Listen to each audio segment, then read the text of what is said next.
Kind of rotate between the two. John's going to start in here. We're going to get Kevin set up in a little bit, so we can pull some of you guys over there, and then we'll switch and do it all over again. Is that right, John? Absolutely. Excellent. Okay. Yep, sorry. Oh, does anybody want to go back into the corner with Kevin for the first round? I will.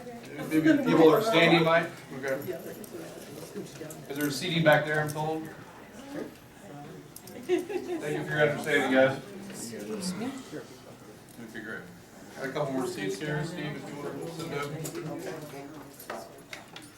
All right. Ready? Your leisure, John. All right. Hello, everybody. My name is John Barrett. I go by the catchy name JJ Barrett's too. If any of you went to the picnic last year, I did a bucket stump for the stump contest or the bucket contest, and had a lot of interest in it. And so what I've done here is I've brought two examples of the buckets, one kind of beforehand and a little loose and floppy and flimsy there. But I've also got a list of the ingredients that I use, just kind of a guideline as to what it takes to make something like this. A lot of times what I'll do is just try to find a lot of stuff from around the house. So as you're looking at the bare bones model here, we've got styrofoam from something packed in a box with styrofoam in it, and I just kind of cut it down. As it holds its shape, it's supposed to kind of imitate the a root there. Some sort of little, maybe cone or flashlight, flare, a creamer bottle, a Kool-Aid bottle, some assorted peanut canisters down here, and then just, what used to be a final geocache container for one of my other hides. But one thing I found is with these 5-gallon buckets, you've got a lot of, especially as you get into wintertime, the colder months of the year, prying the lids on and off tends to wreak havoc to the container itself, especially something that's got a bunch of stuff on it. Or even just the bucket, the lid will break, it'll crack, and then you've got moisture going in and out. So I'll touch back on that in a second, but kind of as a base here to get this foam to adhere to it, what I did is just wrapped it with a scrap piece of window screen. For me, it seems to work a lot better than just the bare side of the bucket. When I was doing the first run, a lot of my foam kept falling off as it was trying to set up. So by putting a screen around it, actually gives something to adhere to as it starts to set up. Now, the spray foam that I used to make the texture of the bark for the trunk here, I found that as it starts to dry, it really wants to expand, and then you run up a big blob of something. So what I did is that just before it dries, I touch it, and that actually kind of deflates the foam a little bit, and so it doesn't expand to its full size or its full capabilities, and it really has a nice effect. I use a little bit of dowel rods, just some extras, some parts and pieces, just kind of give the stump itself some more character here. Flip it around, everybody. I did use the original lid. It's underneath here. I used some cabinet hardware, just your basic, Ace Hardware, store-bought cabinet hardware. There's a magnet inside that'll actually keep this lid closed. And I bought some, this is nearly complete, but it's not quite. I've got some insulation and stuff that I'll put around this lid to kind of make it a little more waterproof. And then I cut out a piece of scrap plywood to kind of mock and give it a more natural look on top. I got a little behind, as I tend to do, so a lot of this was actually done on the fly last night. Last night at 9 o'clock, this bucket looked like this. So is that foam insulation? This is just the spray foam insulation. Okay. You can pay $6 or $5-6 for the name brand. Buy it at Walmart. It's $3 for the same size can, and actually it does have more in it. Kind of to top it off and to give it the the rest of that natural look. Let me take that home with you, right? I look for the specials on fake foliage. You got some grass, and I mean, it's totally up to your interpretation. I mean, as long as you're comfortable with it and you're happy with it, hey, that's all that matters.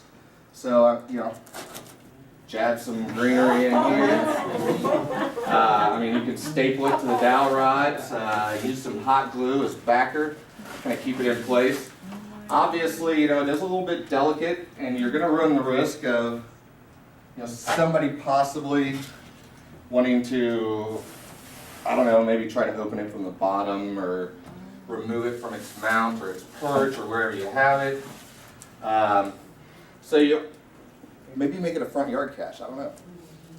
Maybe you make it part of an elaborate multi, an unsolvable puzzle. So just kind of give you the idea here. You spread it all out, you fluff it up, you make it nice and pretty, and then little added bonus there, bird on top. That's Very cute. So, How do you get the bird to fly away? size 12, as much force as I can put behind it tends to work. And I use various colors of brown. I start typically with a black, kind of come up from the bottom. That way you get the shadow effect coming up underneath it. Various shades of brown for the trunk. I actually, in my haste last night, I put the moss on as the foam was drying. My bad. So I had to cover over it, and then I painted it up a little bit. It's got some greens in there, but I mean, it's totally up to you. I mean, if you want a red or you want a light blue or a fluorescent orange stumping wherever you're going to place it, I mean, that's what's nice about it. It's entirely up to you how you want to build it, how you want to make it yours. A lot of times you see me jab these big full stalks in there. I'll actually trim them down. I like my snips at home, but if you pull down a couple of branches, you can really thin it out because your small little branches and stuff, little trunks that are coming off the main base here, they're not going to have a lot of foliage on them. But you put just whatever you want. I mean, again, it's all up to how you want to run it. Do you have to use a special kind of paint or anything? Or I just rattle can. Well, Cheap okay. stuff. I mean, I try to use the cheap stuff as much as possible. Now, on an somewhat unrelated, but this PVC container over here, I actually had to buy that Fusion, the adhered plastic. This is actually my latest. It's a 10 dial 4-inch PVC pipe Cryptex. I mean, if you got some questions later on, by all means, hit me up. I'll be around. Didn't really come prepared to talk about that one, but I thought I'd bring some stuff in for show and tell. The cryptics. Huh? Cryptics? Yeah. Yeah, I don't have anything programmed in as far as your combination, but because it is much heavier, much larger than the 2-inch version that I've already got out there, I used some anti-seize to actually, some industrial anti-seize like you'd use on heavy grade bolts to actually make these dials spin a little better. And I just, until I decide what I want to put on here for labeling, I just use these little paint stick markers on the dot. And there you have a 3-inch pipe, and inside I've actually got 4-inch pipe, 4-inch sewer pipe, 3-inch Schedule 40 pipe. I went with extra on the plumbing or as far as the piping and the fittings, simply because on my 2-inch model I had a lot of sanding to do on this inner compartment, this inner container here. Oh man. I mean, I saved probably 4 hours alone in sanding just trying to get, because on that smaller one I had to do a lot of sanding. It goes into it's a 3/4 inch pipe that feeds into a 1-inch pipe, and man. So I went it cost me a little bit more in fittings, but in my opinion it was well worth it because I think the entire project actually took 1/4 the time, and for those that know me, I don't draw up blueprints. I just kind of get a vision in my head and I run with it from there, which sometimes works out all right, sometimes it not so well. But last thing I went ahead and brought in for show and tell here is trying to get a little bit more electronic in the things I do here. I like just kind of changing it up. So what we're doing here, we've got to supply your own battery pack, which note to everybody in the audience, do not carry your battery pack full of batteries with something metal in your pocket, because you will cook the other battery. I'm lucky actually I didn't blow up my lighter, because it's a metal lighter housing that kind of arced over on and reached in my pocket. I felt the batteries heating up, so I pulled it out and I had to run over to Radio Shack real quick and grab a couple other batteries. But basically, my thought kind of on this one is you would find batteries are expensive. You would have to bring your own. But you would find this battery pack somewhere, maybe in a stage 1 container. Supply your own batteries. You come in here. Oh, I know I should have left it unlocked. But basically, the proper sequence of these switches actually allows for you to gain access to the opposite side of this container. This is a 25 millimeter heavy plastic can. It opens on the other side. I removed the handle. Somebody started pulling on it. So when you get the proper sequence, you will actually get an audible alarm. A majority of these lights will light up, and it opens up the solenoid on the back side here, allowing access to the lower portion of this box, which is the actual container that would hold your log. So I'll work on the sequence there. But no, I mean, really what I came to talk about was the box here. And some other things get a little brighter and shinier. But I do like the bucket stump. I really liked how the one turned out at the picnic.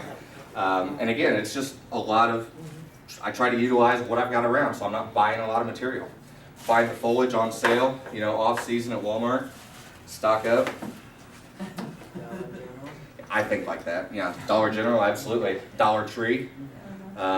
So, yeah, I would say altogether, but you know, the foam is the most expensive outside the paint. But you know, you buy 99-cent, $50 spray paint. Doesn't have to be anything fancy. You'll see some of my little pieces that broke off or whatever. That's some shipping, but you know, so nature's of the game. You know, hazards of the game. Excuse me. So. Real simple. You know, I'd actually, because it's probably not going to be 100% waterproof, I'd probably go ahead and go with a smaller container. Now on the bucket stuff that went out on the picnic, I actually coated the bottom portion of the entire project with the kind of the bed liner or that rubberized spray paint, just so you could set it on the ground and it wouldn't rot up from the bottom, because that would obviously be very important if you intend this to be out for more than a season. So make it as wild and crazy as you want. Put a padlock on it. You know, throw it 10 kilometers down back in the woods. You know, underneath the railroad bridge or something. Just saying. But yeah, I mean, this is the bucket stump project. I've got some pages here that actually have a list of the ingredients, like I said. And in the next couple of days, I do have a Facebook fan page where I'll be posting several actual projects that I've worked on, that I've seen worked on, maybe just kind of a generalized location where you can actually find your how-to instructionals on you know, making something outside of a lock log container with camo tape on it.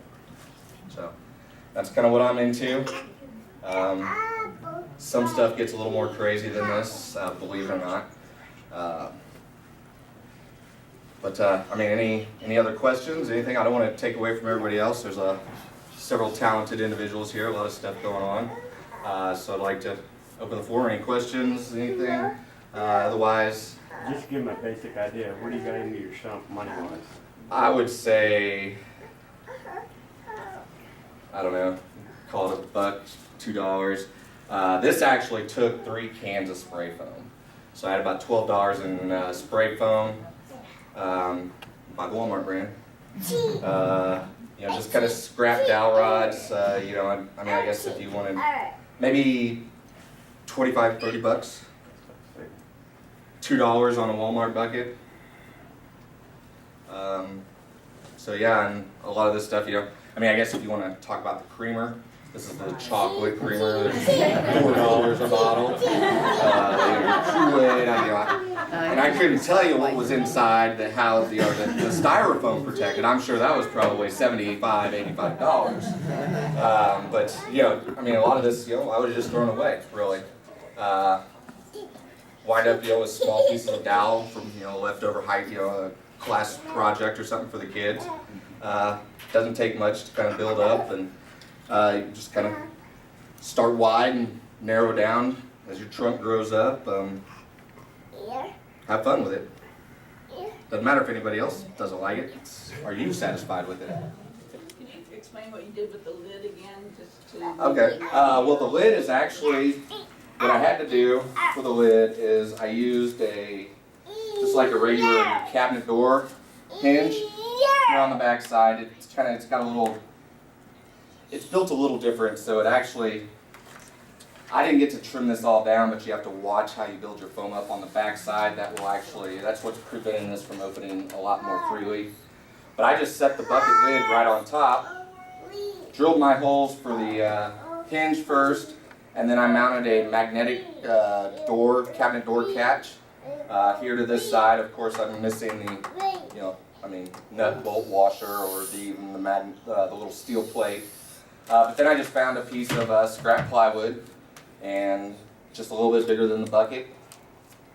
Made a circle, cut it down, and then I took some old carriage bolts, some short carriage bolts, and just bolted it in. Now on the one I did for the picnic, I actually had some flathead kind of machine screws, and then I went back over them and filled them in with a wood putty. So it actually, all you saw was the cabinet handle that I used as the lid. So, of course they're going to get you for another $1 or so on the lid. You know, they don't sell buckets that have lids. You got to buy the lids separate no matter where you go. So it's all a racket. But yeah, I mean, this one's probably about, I would say, if I was going to place it, as far as the container itself, you know, maybe about 90% done. I mean, it's got its volume. I'd probably go back over it. Now I did on the other one, I used more actual latex silicone to kind of fill in, because sometimes, especially if you kind of look at it from a bottom angle, you can see there's some holes and some gaps in that spray foam. Tried to, on that one especially, knowing it was going to go out to somebody and they were going to place it outside, maybe right the very next day, I wanted to make sure it was 100% ready. So I did go back in. I spent a little more time actually going in with just, you know, a glove and just putting some silicone on my fingers and just filling the gaps, filling the voids, so that it actually became, you know, very, very waterproof and weatherproof. Again, a little bit of a, you know, door insulation or a little strip insulation, wrap it around that top there. You could put a locking device on here, a little eye hook catch, padlock holder. I mean, you know, the options are endless. I would definitely recommend, you know, building the base of it. Obviously, the bulk of your structure. And then what I did as far as the assembly was then mount the lid to it, and then behind that spray in the foam. I got a little overzealous on the backside, so I did have to cut away a little bit. But having had a little bit more time, I could have kind of smoothed that over with some silicone, trimmed it back a little better. But you know, it's a project, you know, that you could do over the course of a couple weekends. I mean, these 2 buckets have actually been sitting built to this point, well, since about a week or 2 after the picnic. And then I travel, I get home, I realize my alarm goes off, crap, I've got an event tomorrow. So I rushed out. I thought I had a couple cans of spray foam, but so I rushed out. I had one, got a nice little base coat onto it, and went to Walmart, grabbed 2 more cans, got to the checkout, realized I didn't have my wallet, had to drive back home, get the money, go back, go pay. So I lost a lot of time just because I was unprepared and rushed, and probably because I don't make blueprints to what I build. Make a plan, get a list. Like I said, it's just kind of all improvised, it's on a fly. I think this one I've got actually portions of a milk jug,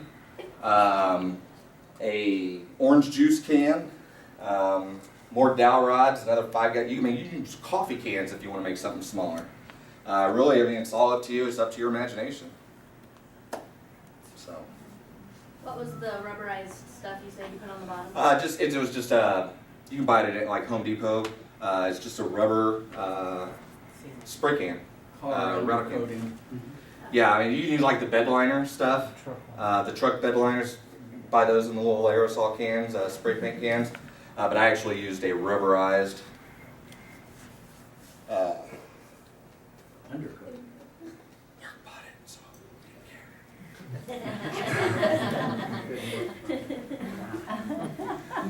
cannot announce where I work.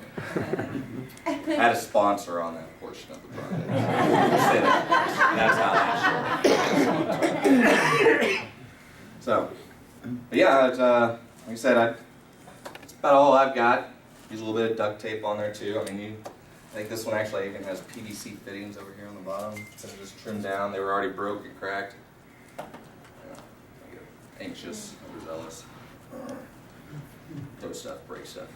It looked like the bird that was on there was a geocache. Was that Actually it is. I had found a deal on these. These are just the decoys. I found a deal on them a while back when I was in southeast Arkansas. They had 6 packs for, I think it was like $6.50. So I bought 4 of them. And yeah, I've got bunches of birds. I've got several of them. I've got probably maybe 1 or 2 actually out. About 6 of them with the bison tubes already installed in them and painted black with mean old red eyes. And then I've got the rest of them just kind of clipped to some wiring in the top of my shed so they stay out of the way. But you never know, maybe I want to put 13 of them up in a tree somewhere. But you gotta, I don't know, have some sort of climbing instrument to get to. Again, just kind of off the top of my head. I do weird stuff like that. So yeah, it's that's the bucket stuff. Yeah, you can get as cheap as $10 if you want. All right, I guess I'll go next. Mine's going to be very, very brief. For those of you who do not know me, I'm Patrick with the Traveling Armadillos. Great camo, right? I'm going to talk briefly about just a few things that I brought. The first thing I have, this is called the Maker's Pledge, and after today, each of you will be officially certified as GeoMakers. It says, you now have the skills and privilege, nay, the responsibility to go forth and create amazing geocaches. By signing this document, which is legally binding, you certify that you will live and breathe by favorite points, obtain joy from long, in-depth logs, perform maintenance when it's needed and before, inspire cachers with photos and stories of your hides, and most of all, hide innovative and creative caches. So, and each of you are going to have an opportunity to do that very thing today. We brought a collection of several different types of containers. And what is a container without swag? The giant Aldi's bag is some of the swag that my children so graciously donated. Just don't tell them.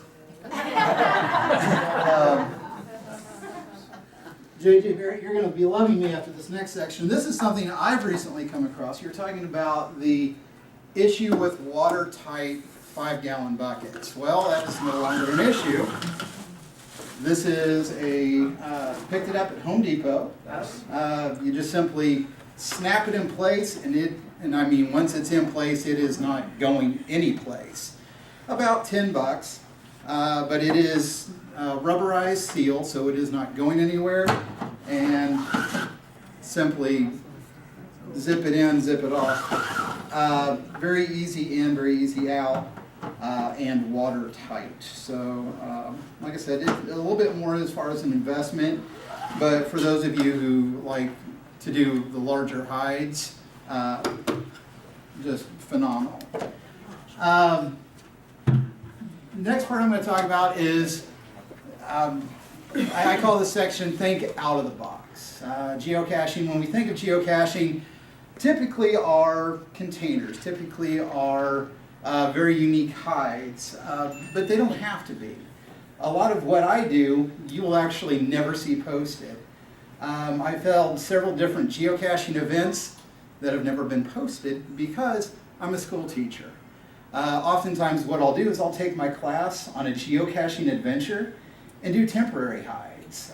For instance, one hide we did was at Luce Park, where they've got different plaques set up with information about the Battle of Westport. And as a history lesson, what I did is I assigned, and it takes more than one teacher to do this, and don't think that you have to do it as a class. Think, family reunions. I've taken, groups of cousins and cousins, whatever that makes them. Very large groups out geocaching, but just divide them up into small groups. Take children out, give them the following items: digital camera or disposable camera for each group. One person to log each find that they found. A bag of their own swag, which you've got this stuff laying around, and then let one of the people in the group be the navigator. Then you just kind of switch roles as you go out. So whenever I took my class geocaching, I put these students in groups together of about 4 to 5, and then other teachers and I went around, and each of the students had to collect information from each of the placards. It would include things. The Battle of Westport happened from this date to this date. During the battle, this is the number of soldiers that died from the north, and the number of soldiers that died from the south. We did do some hides that were there, some more conventional hides. Some of the events that we have held that have been published were, we have a CITO event once a year. We actually have it coming up. We always do it as part of Earth Day. As a family, we've adopted a stretch of highway, but as you're driving down 10 Highway in very remote Ray County, you'll see an adopted highway sign by the Traveling Armadillos geocaching team. And I would challenge you to do the same. It costs absolutely nothing to adopt the highway except for your time. You're signing on to a commitment where 4 times a year you would simply go out and pick up trash. And seeing as how that is kind of our big toy box out there, I'm a huge fan of doing CITO. And when we do those events, of course, my wife, who is uber creative, also has to have her input as well. Last time we had an event, she made armadillo-shaped cupcakes. I don't, out of circus peanuts and other various things. I will tell you, we do have another CITO event coming up on April 26th, and there will be some kind of armadillo-based dessert. I don't know what that entails. Not actually made from armadillo, mind you, but made to look like an armadillo. I saw some faces. One of the other things that we've done as far as an event is we've held a geocaching birthday party where we set up several temporary hides throughout the park. But what we would do is we would give each of the kids that came to the birthday party an empty goodie bag. And they're thinking, well, that sucks. But what we would do is then they would go out in groups, and at each of the temporaries, they would get a small toy. They would get some candy. One of them was a cooler with ice cream bars. You might want to set it up where they find that one first. And then at the final is where we actually have the cake, ice cream, and presents.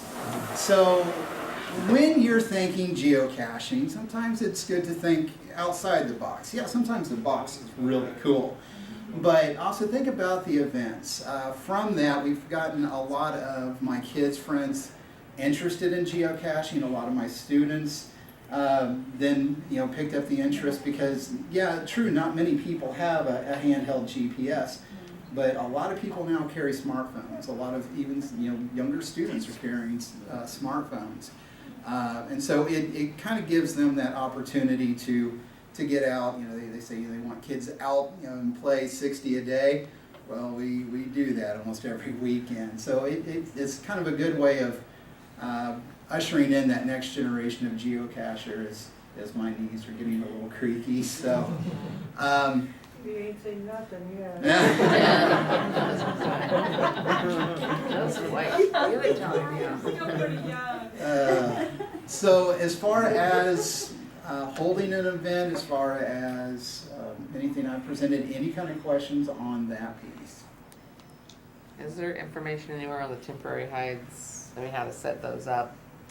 Um, Or is there an official, like, can they be hidden to use the GPS and then you just disable them? What after? you would need to do in a situation like that is you would go out and you would get the coordinates beforehand, and then you would have the listed coordinates, and then provide those to each group. And then they would have to input those coordinates. And what I did is I used the same coordinates, but I did them in random order. So it wasn't just simply Everybody went to the same. everyone went to the same and you're just following, well, it must be where that large group of people is, and I'm also a teacher and we have staff building things every once in a while, and I think oh, they would love that. all the other teachers are always asking me about what's geocaching. I don't understand it. So I Would you think that would be be willing to share your perfect. Battle of Westport file as a file on the PCGO page or anything? I'd be glad to.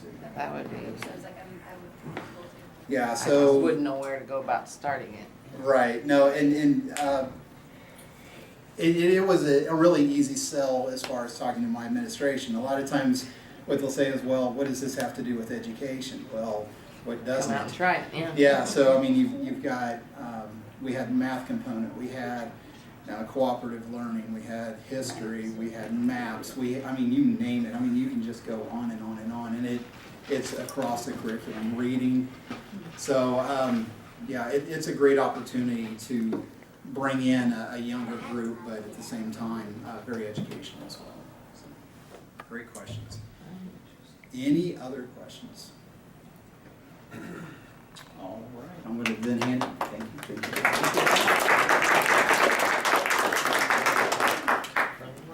I got a lot of time.